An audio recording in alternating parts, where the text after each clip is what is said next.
அமெரிக்க அதிபராக தேர்வாகியுள்ள ட்ரம்ப் பிறப்புரிமை அடிப்படையில் வழங்கப்படும் குடியுரிமையை அதிபராக பதவியேற்ற முதல் நாளே ரத்து செய்யப் போவதாக அறிவித்துள்ளார். ட்ரம்பின் இந்த முடிவு ஏன் சர்ச்சையை கிளப்பியுள்ளது என்பதை விரிவாக பார்க்கலாம். அதாவது, சட்டவிரோதமாக குடியேறுவோரால் தான் அமெரிக்கர்களுக்கு வேலை கிடைப்பதில்லை என்றும் அவர்களை நாட்டிலிருந்து வெளியேற்றிவிட்டால் பிரச்சினை தீர்ந்துவிடும் என்றும் அவர் கூறியிருந்தார்.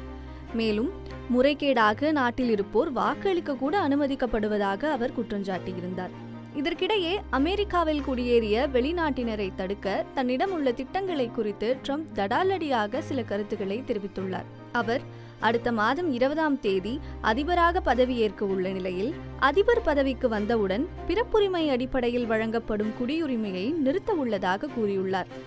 அந்நாட்டு ஊடகம் ஒன்றுக்கு அவர் அளித்த பேட்டியில், அமெரிக்காவில் சட்டவிரோதமாக குடியேறிய அனைவரையும் நாடு கடத்துவதற்கான தனது திட்டத்தை அவர் தெளிவுபடுத்தினார். இது தொடர்பான கேள்விக்கு பதிலளித்த ட்ரம்ப், இதற்கு விரிவான திட்டம் இருக்கிறது. முதலில் குற்றப்பதிவுகள் கொண்டவர்கள் நாடு கடத்தப்படுவார்கள். அவர்களை உடனடியாக நாடு கடத்துவோம். இது கடினமான பணி என்றாலும் கூட நிச்சயம் அது செய்து முடிப்போம் என்றார். பிறப்புரிமை அடிப்படையில் அமெரிக்க குடியுரிமை தருவது குறித்து பேசிய ட்ரம்ப், பிறப்புரிமை அடிப்படையில் குடியுரிமை என்பது அபத்தமானது.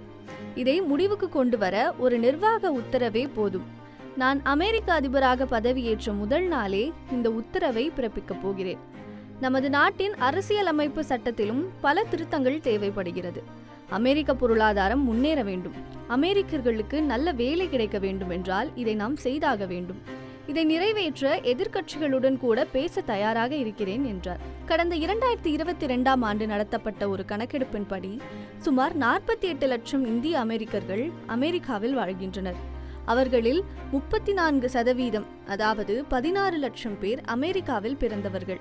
அமெரிக்காவின் தற்போதைய சட்டப்படி பெற்றோர் அமெரிக்க குடியுரிமை பெற்றவராக இல்லை என்றாலும் கூட அமெரிக்க மண்ணில் பிறந்தால் அந்த குழந்தைக்கு அமெரிக்க குடியுரிமை வழங்கப்படும்.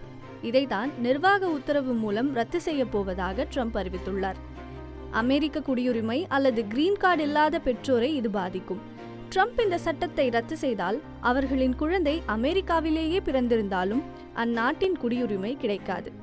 ஏற்கனவே கிரீன் கார்டு பெற பல ஆண்டுகள் காத்திருக்க வேண்டிய சூழல் இருக்கிறது. இந்த நேரத்தில் பிறப்புரிமை குடியுரிமையை ட்ரம்ப் நீக்கினால் அது நாட்டில் உள்ள பல லட்சம் இந்தியர்களை கடுமையாக பாதிக்கும் என்றே கூறப்படுகிறது.